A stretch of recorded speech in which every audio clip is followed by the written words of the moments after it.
दोस्तों, कैसे हैं आप लोग? आज जानते हैं कि आरटीआई कैसे फाइल करते हैं। आरटीआई हम कैसे मांग सकते हैं और कैसे किसी विभाग पे लगा सकते हैं। सूचना का अधिकार अधिनियम 2005 के तहत कोई भी भारतीय नागरिक किसी भी विभाग से या संस्थान से सूचना मांग सकता है और सूचना मांगने का अधिकार रखता है आरटीआई 2005 के तहत। आइए जानते हैं आरटीआई का क्या प्रोफार्मा होना चाहिए और कैसे इसका फॉर्मेट होना चाहिए। ये इसका फॉर्मेट है।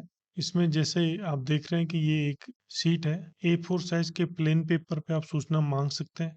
सबसे पहले लिखेंगे टॉप में अपना नाम, प्रेषक नाम और पता अपना, दिनांक लिखेंगे। उसके बाद सेवा में लोक सूचना अधिकारी, जिस विभाग में भी आपको सूचना लगानी है उसका नाम और पता नीचे आएगा। उसके बाद विषय, सूचना के अधिकार अधिनियम 2005 की धारा 6(1) के तहत वांछित सूचना उपलब्ध करवाए जाने हेतु, ये आपका विषय हो गया। इसके बाद नीचे लिखेंगे महोदय, सूचना के अधिकार अधिनियम 2005 की धारा 6(1) के तहत निम्न बिंदुओं पर सूचना उपलब्ध करवाने का कष्ट करें। ये आपका एक सेंटेंस हो गया। बिंदु आपके नीचे आ गए, बिंदु संख्या 1, बिंदु संख्या 2, बिंदु संख्या 3, बिंदु संख्या 4, बिंदु संख्या 5। जितने भी बिंदुओं को आपको सूचना मांगनी, आप इसमें बिंदु संख्या लिखते रहेंगे। ये उसके बाद बहुदिय लिखेंगे, अपने हस्ताक्षर करेंगे और इसमें फीस जमा करेंगे 10 रुपए का पोस्टल ऑर्डर। अगर पोस्टल ऑर्डर की व्यवस्था नहीं है, postal order bank post office से मिलता है, नहीं बैंक ड्राफ्ट लगा सकते हैं 10 रुपए का। अगर बैंक ड्राफ्ट भी नहीं लगा सकते हैं या उसकी सुविधा नहीं है तो नोटरी से 10 रुपए का स्टाम्प पेपर लगा सकते हैं। ये सब इसमें आपको देने हैं।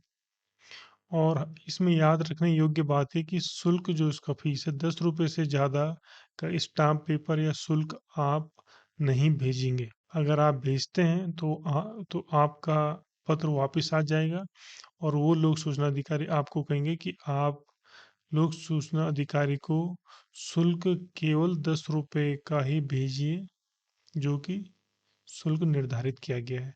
तो 10 रुपए से ज़्यादा का शुल्क नहीं भेजना है, इस बात का ध्यान रखिएगा। दूसरा ये है कि लेटर हेड, किसी संस्था का किसी व्यक्ति के लेटर हेड पे सूचना नहीं मांगनी है और किसी भी तरीके के प्रश्नवाचक चिन्ह के रूप में या प्रश्नवाचक वाक्य के रूप में या सेंटेंस के रूप में सूचना नहीं मांगनी है। सूचना केवल वही होती है जो आपको धारित सूचना हो, जिसका डॉक्यूमेंट हो, वही आपको मिलेगी। लेकिन प्रश्नवाचक के रूप में कभी भी सूचना नहीं मांगनी है।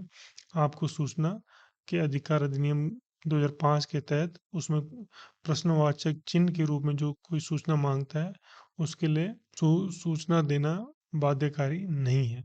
तो इसीलिए आप सिंपल लिखिए और A4 साइज के पेपर पे लिखिए या किसी कागज के पन्ने पे लिखिए।